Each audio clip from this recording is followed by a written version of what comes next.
Greetings, everybody. My name is James. I am from the internet. Today we are going to be talking about labor. Now, the word labor has many definitions and can be used as many different parts of speech. Today, I want to discuss just a few of those and what they are in relationship to different people, to capitalists and investors, to members of a community, to other co-workers, and of course, to the bottom line of corporate shareholders. Let's take a look today and learn a little bit about labor. Here we go! Hundreds of Frito-Lay workers on strike in Topeka, Kansas, citing forced overtime and 84-hour work weeks.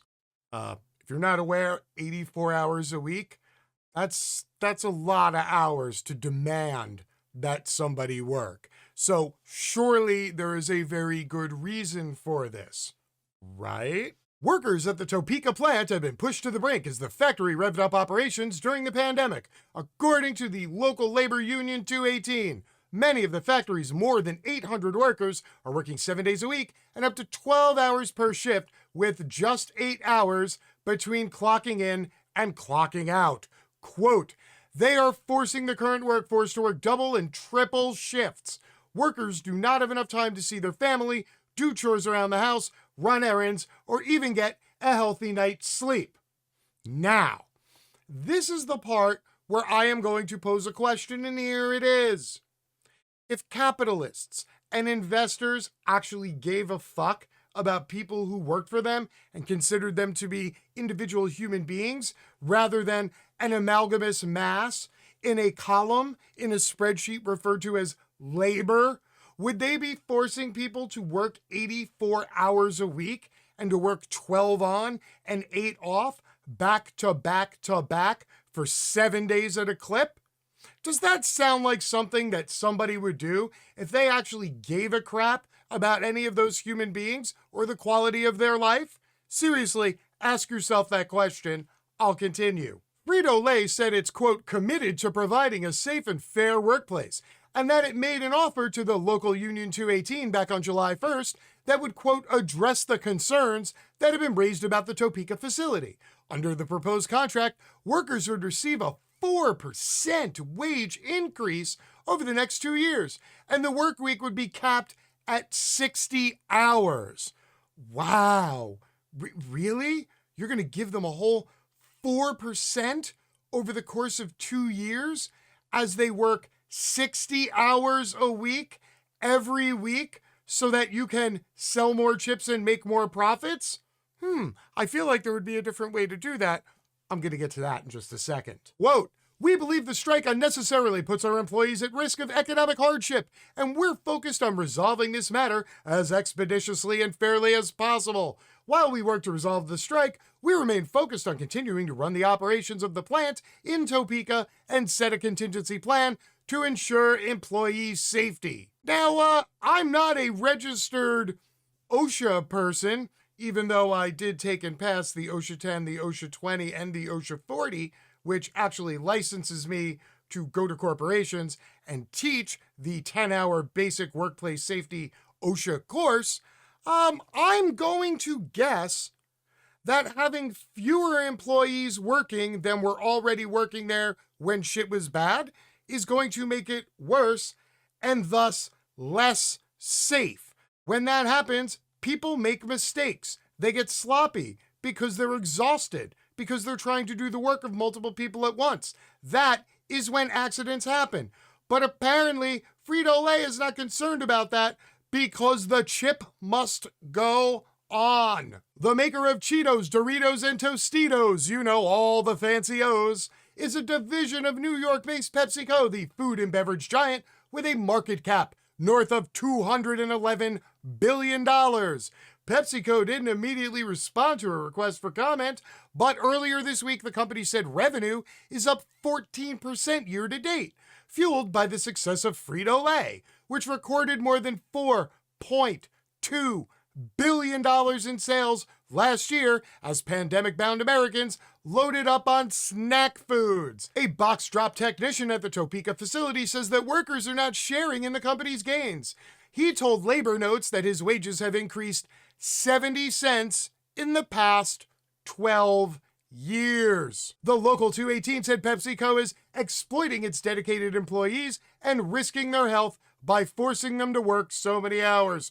Quote, the union has repeatedly asked the company to hire more workers, and yet despite record profits, Frito-Lay management has refused this request. Now we get to the entire source of the problem. Frito-Lay wants to hire as few employees as possible because the labor force is unionized, and anybody they hire who joins the union, well then, they will get certain guarantees in their contract, which include health benefits. And Frito-Lay would rather pay a small number of employees a ridiculous amount of overtime, work those people into the ground until they drop, then and only then hiring 1 or 2 workers to replace them, rather than hiring another 100 or 200 workers so that everybody's only working 40 hours a week, because of course they would have to pay for the health insurance for those people, while they're busy earning $70 billion in annual revenue. In a letter to Frito-Lay published in the Topeka Capital Journal, Cherry Renfro, another worker at the plant, said that, quote, iron-fisted management has created a toxic environment. She said workers did not receive hazard pay, bonuses, or other pandemic-specific considerations, and that their safety concerns have been brushed aside by supervisors.